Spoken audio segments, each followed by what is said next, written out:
Assalamu alaikum students. I hope you all are fine. I'm your maths teacher and welcome to your online class. Let's open page number 24. अपने previous lecture में हमने addition और multiplication, addition और subtraction property देखी थी whole number और natural number की। आज हम मल्टीप्लिकेशन और डिवीजन प्रॉपर्टी देखेंगे। Multiplying 4 3 are 12। तो नंबर लाइन पे इसे कैसे रिप्रेजेंट करते हैं? 12 4 को 3 टाइम ऐड करें, यानी 3 टाइम नंबर्स ऐड होते चले जाएं। 3 नंबर्स 4 टाइम तो 12 होता है।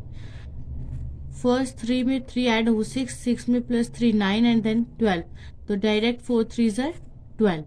अब इसकी मल्टीप्लिकेशन प्रॉपर्टी क्या है हमारे पास? The product of two whole number is a whole number, यानी अगर दो होल नंबर को आपस में मल्टीप्लाई करवाया जाए तो हमारे पास आंसर जो आता है वो भी होल नंबर होता है। जैसे 1 भी एक होल नंबर है, 13 भी एक होल नंबर है। दोनों होल नंबर को मल्टीप्लाई करवाया तो क्या है? 13। इसी तरह 5 भी एक होल नंबर है और 2 भी एक होल नंबर। 5 2 are 10, तो 10 भी एक होल नंबर है। इसी तरह 5 एंड 0 भी एक होल नंबर है और 5 भी। ये देखा जाए तो ये जो फर्स्ट केस था ये नेचुरल नंबर भी है, कि दो नेचुरल नंबर को मल्टीप्लाई करवाया जाए तो तभी आंसर जो है वो नेचुरल नंबर ही रहता है। नीचे वाला जो केस है इसमें देखिए 0 जो है होल नंबर है। होल नंबर्स को जब मल्टीप्लाई करवाया जाए तो जो आंसर आता है वो भी होल नंबर है। यही बात हम डिस्कस करके आए हैं।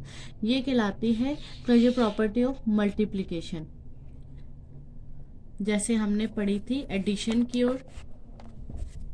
इसी तरह अब नेक्स्ट इसका पार्ट बी है, जो इसकी करेक्टरिस्टिक में the product of two whole number remains unchanged if the number interchange their places, कि अगर दो नंबर्स को आपस में मल्टीप्लाई करवाया जाए, दो होल नंबर्स को, तो उनका जो आंसर आता है, इसी तरह अगर उनकी आपस में प्लेसेस को इंटरचेंज कर दिया जाए, यानी 12 मल्टीप्लाई 5 लिखा है तो वो भी 60 है। इसी तरह अगर 5 को यहाँ लिख दिया जाए 5 मल्टीप्लाई 12, तो क्या है? वो आंसर भी 60 ही है, यानी अनचेंज रहेगा, चेंज नहीं होगा, कोई इफेक्ट नहीं आएगा हमारे आंसर पे। अगर हम दो होल नंबर मल्टीप्लाई जो हो रहे हैं उनकी जस्ट जो प्लेसेस हैं वो इंटरचेंज कर दे तो हमारा आंसर सेम रहेगा। ये प्रॉपर्टी क्या कहलाती है? Commutative property of multiplication.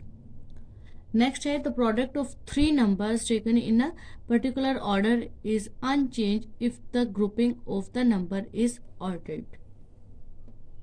क्या कह रहा है कि अगर हमारे पास 3 होल नंबर्स हैं, उनका हम प्रोडक्ट ले रहे हैं और उनकी हम पोजीशन को ऑल्टरनेट करके यानी बार बार चेंज करके देखें तो हमारे आंसर पे कोई इफेक्ट नहीं आता।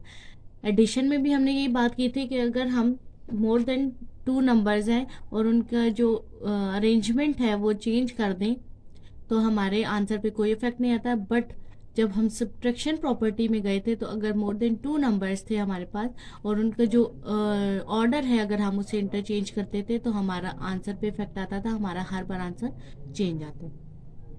फिर मल्टीप्लिकेशन में आए तो मल्टीप्लिकेशन में मोर देन 2 नंबर्स में अगर इनका ऑर्डर चेंज किया जाए तो हमारे आंसर पे कोई इफेक्ट नहीं आता। तो ये कहलाती है एसोसिएटिव प्रॉपर्टी ऑफ मल्टीप्लिकेशन। तो product of whole number and 0 is 0, यानी अगर किसी भी होल नंबर को 0 से मल्टीप्लाई करवाया जाए तो हमेशा 0 ही आंसर आता है, क्योंकि 0 जब किसी भी चीज़ से मल्टीप्लाई होता है तो वो सारी चीज़ क्या हो जाती है? 0।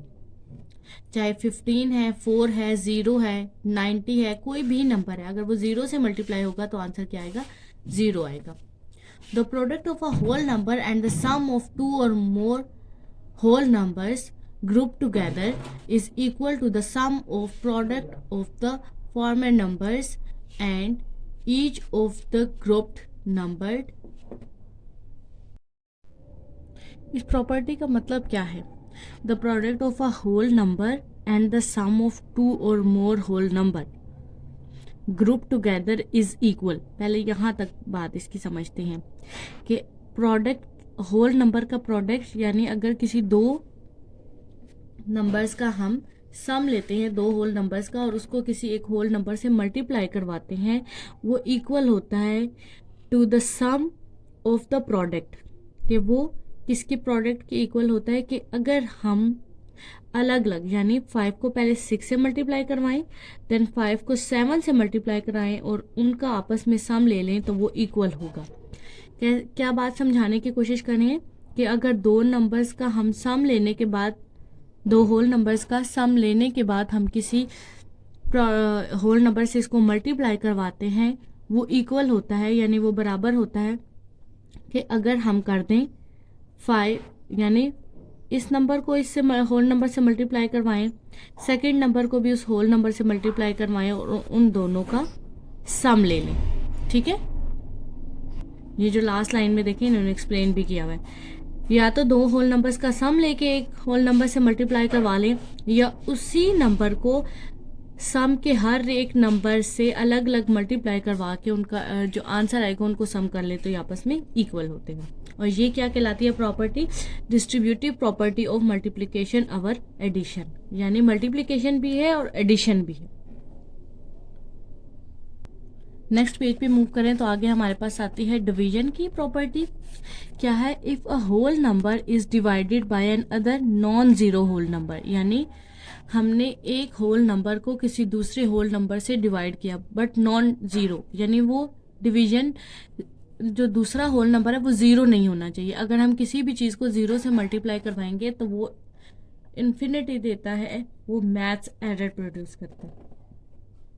तो ज़रूरी है कि हमने एक होल नंबर को किसी दूसरे होल नंबर से डिवाइड करना है बट ज़ीरो को छोड़ के। The result is not necessarily a whole number, ज़रूरी नहीं है कि आपके पास जो आंसर आएगा वो भी एक होल नंबर हो। ठीक है, जैसे यहाँ पे फर्स्ट एग्जांपल गिव है 10 और 5 को डिवाइड करें तो 5 2 ज़ा 10 आ जाता है हमारे पास, तो आंसर आ गया 2 जो कि होल नंबर है। लेकिन नेक्स्ट में देखें 2/4 लिखा हुआ है, 2/4, तो इनकी अगर हम देखें कटिंग करें 2 1 ज़ा 2 2 2 ज़ा 4, तो आंसर क्या आ रहा है हमारे पास 1/2। ये तो एक होल नंबर नहीं है, ये तो हमारे पास रैशनल नंबर है। तो यही बात वो हमें समझाने की कोशिश कर रहे हैं कि जब हम दो होल नंबर्स को डिवाइड करते हैं जीरो को छोड़ के बाकी जो होल नंबर्स को अगर हम कोई से भी दो होल नंबर डिवाइड करें तो हमारे पास लाजमी नहीं है कि जो हमारा रिजल्ट आएगा वो एक होल नंबर ही हो। वो हो सकता है हमारे पास रैशनल नंबर हो और वो कुछ भी हो सकता है। The quotient of a whole number and another non zero whole number changes if the dividend and the divisor interchange places।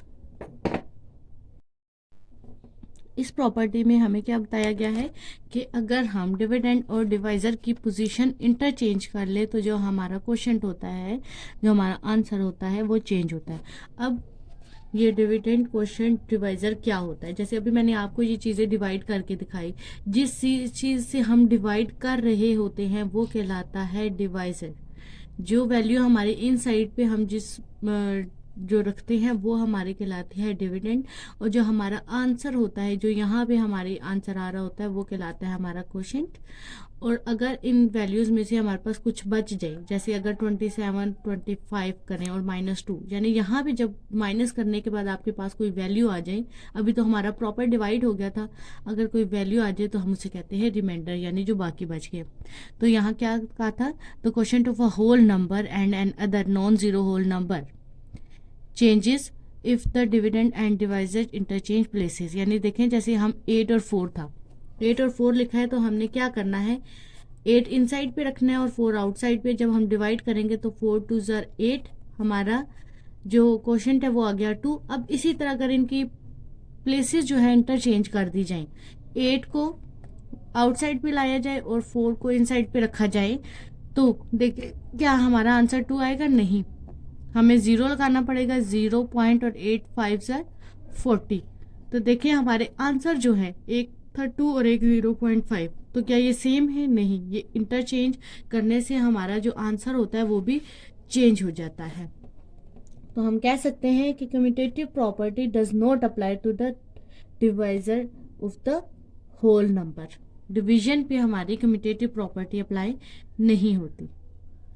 जैसे हमने कहा था सब्ट्रैक्शन पे अप्लाई होती है बट एडिशन पे अप्लाई होती है बट सब्ट्रैक्शन पे अप्लाई नहीं होती, कि इंटरचेंज करने से हम जब देखते हैं कि 5 2 करें तो आंसर आता है 3, लेकिन 3 2 - 5 करें तो आंसर जो हमारा आता है वो नेगेटिव इंटीजर में। तो कम्यूटेटिव प्रॉपर्टी जो अप्लाई होती है वो एडिशन पे और मल्टीप्लिकेशन पे होती है, सब्ट्रैक्शन और डिवीजन पे जो है ये अप्लाई नहीं होती। नेक्स्ट की तरफ मूव करते हैं। थर्ड क्या है हमारे पास, 3 whole number are taken in a particular order and the question of the first and the second is divided by the third. कि अगर हमारे पास मोर देन 2 नंबर हों, the result is not the same as when the first is divided by the quotient of the second and third।